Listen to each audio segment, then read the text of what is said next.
Hi everyone, my name is Arthur and welcome to our channel English with Maple. Today we're going to be discussing Sonnet 18 by the one and only William Shakespeare.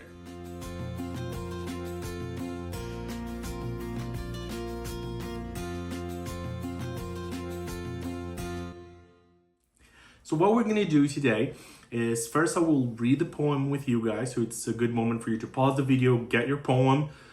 Then we will take a look at the poem every 2 verses. I think it's a good way to tackle the poem and what the meanings. And then we will, at the very end of the video, I will tell you a little contemporary, let's say, poem version of Sonnet 18, just for you to understand kind of what he is saying over there. All right? So let's get to reading. So Sonnet 18, or Shall I Compare Thee to a Summer's Day? So usually the first line, the first verse, could also be the title of the poem. Sometimes they're referred like that. So shall I compare thee to a summer's day? Thou art more lovely and more temperate. Rough winds do shake the darling buds of May, and summer's lease hath all too short a date. Sometime too hot the eye of heaven shines, and often is his gold complexion dimmed. And every fair from fair sometime declines, by chance or nature's changing course untrimmed. But thy eternal summer shall not fade, nor lose possession of that fair thou owest, nor shall death brag thou wanderest in his shade, when in eternal lines to time thou growest. So long as man can breathe or eyes can see, so long lives this, and this gives life to thee. Oh, so beautiful. So like I said, let's go in the first 2 verses. Shall I compare thee to a summer's day? Thou art more lovely and more temperate. So we have the very first line, the speaker of the poem is wondering about this beloved, and should I compare you to something as wonderful as a summer's day, which by, common general association, a summer's day is usually something positive and something beautiful. And then in the second line, automatically, he already says no, because you are better. You are more lovely and you are more temperate. So this idea of temperate is sort of a pun over there. He's playing with words. That's why Shakespeare is so amazing. Temperate means someone that is balanced in personality wise, so we know that it's not someone who's just out there, just over the top, but at the same time it could be also making a reference, it is also making reference to temperature, so playing with summer. Rough winds do shake the darling buds of May, and summer's lease hath all too short a date. These are the next 2 verses, and he proceeds now talking about the, I want to say, cons of summer. So I initially thought about comparing you to summer, but here are the bad things of summer, and that's why it's not a perfect comparison to you, because even though summer is amazing, still there are rough winds that shake the buds of May, so the darling buds, the flowers that appear during the month of May. We're talking about the northern hemisphere, right? And it's those rough winds shaking something so delicate, something so delicately beautiful. So this would be something negative. And also, summer's lease hath all too short a date. So the duration of the summer is too short. It finishes. It only lasts 3 months. Sometime too hot the eye of heaven shines, and often is his gold complexion dimmed. So we proceed over here with the reading, and sometimes it's just too hot, and he uses a metaphor, the eye of heaven, meaning the sun. So sometimes during summertime, it's just too hot. And often is his gold complexion dimmed. So personification, he's talking about the complexion of the sun, right? Which is gold, and it's dimmed. So why would it be dimmed? So perhaps there are clouds covering the sun. So it's either too hot or it's kind of cloudy. So it's not, it's summer, but it's not a beautiful summer day. So we move on to the next two lines. And every fair from fair sometime declines, by chance or nature's changing course untrimmed. So everything that is beautiful, from the state of being beautiful, it becomes less beautiful progressively. Maybe by chance, so by accident, something happened, or just nature's changing course untrimmed, so just the passing of time. But, so all of these things, these are like an enumeration of all the bad things of summer. And then he says, but, so there's a break over here. But thy eternal summer shall not fade, nor lose possession of that fair thou owest. So he's saying, that's why this is not a perfect comparison. Because your summer, first of all, it's eternal. So it's not going to finish after 3 months. And it shall not fade. It shall not disappear, nor lose possession of that fair thou owest. So your beauty, the fairness, perhaps here an indication that this beloved has fair skin. It could also be an interpretation of that. So you're never going to lose possession of that. And you have actually a triple interpretation over here. It could be fair in terms of skin, fair in terms of hair, like a fair hair. Fair in terms of beauty, and also, like a just person. So maybe talking a little bit about the personality of that person. So not a triple, you have like 4 possible meanings over there.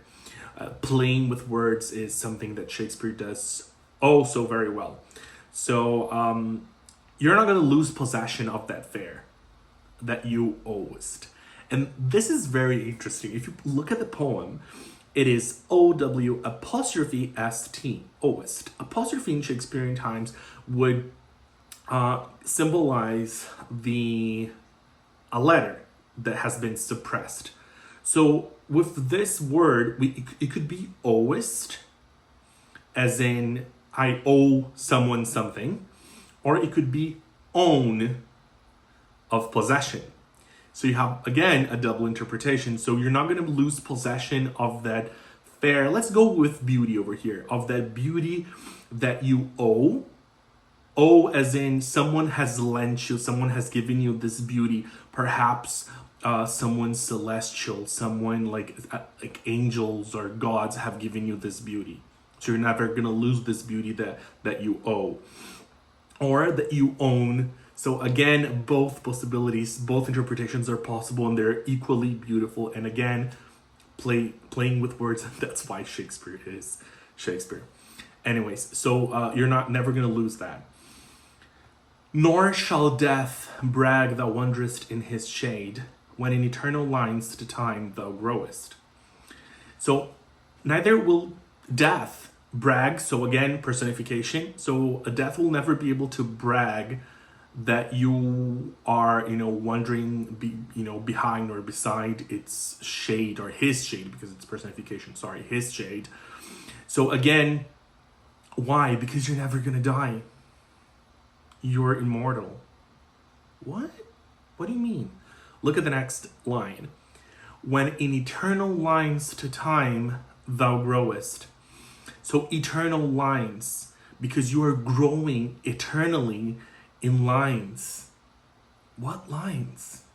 It could be, again, playing with words, the double interpretation, so line of time, like a timeline, or talking about the poem itself, the lines of the poem. So as time goes by, this poem is going to become famous, and it's going to be immortal, and it's going to immortalize you.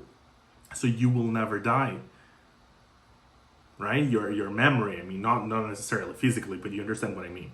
So you will persevere, your memory will persevere through time. So long as man can breathe, or eyes can see, so long lives this, and this gives life to thee. So as long as man can breathe, or eyes can see, so long lives this. So he's making reference to the poem. So long as the poem lives, and the poem itself gives life to you, you will be eternal. And he's kind of right? It's 2026, and here we are, still talking about this beloved who still lives in the lines of the poem. So the rhyming scheme of the poem is A B C D C D E F G G, and it's really interesting to notice that the couplet in the end, the GG, presents a solution, right? It's kind of not necessarily a solution, sorry, but kind of like a wrapping up the most important message of the poem. So as long as man can breathe or eyes can see, so long lives this, and this gives life to thee. So immortalizing and talking at the same time about the poem. I don't know if I received that poem as like a love declaration, if I would like it that much. I mean, I think it's beautiful, but there's nothing necessarily about the beloved. Maybe some nuances here and there, but the poem is much more about itself and like making reference to the fact that the poem is going to be so big that this will make me, the beloved, be alive, if you know what I mean. So it gives a little bit of arrogance, I think, at the very end, but still it's true, and it's still, you know, an amazing and outstanding sonnet. But it is something interesting to notice about the speaker of the poem. The volta, which is very typical of the Shakespearean sonnet, happens in line 9, which up to line 9, we have him talking about the cons of the summer. And then in line 9, it's but thy eternal summer shall not fade. So he starts talking about the person and how all of those negative qualities of the summer do not the comparison is not perfect between summer and the person because of precisely those negative qualities that were mentioned previously. So just to wrap up, I would like to read to you this translation of Sonnet 18 to modern English.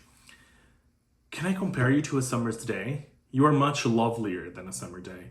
Rough winds blow away the flower buds that come out in May, and summer does not last long enough. Sometimes the sun is too hot, and other times it's covered in clouds.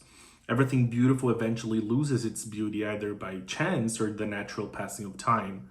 But your everlasting summer will not fade away, nor will you lose the beauty that you have now. You will never die. While you continue to grow in this poem, as long as people can breathe and read, this poem will last and you will live in it. Very nice, right? Very beautiful. My name is Arthur once again. I hope you have enjoyed the content. This is our channel, English with Maple. For more videos like this, just like it, share it, and subscribe to our channel. Bye!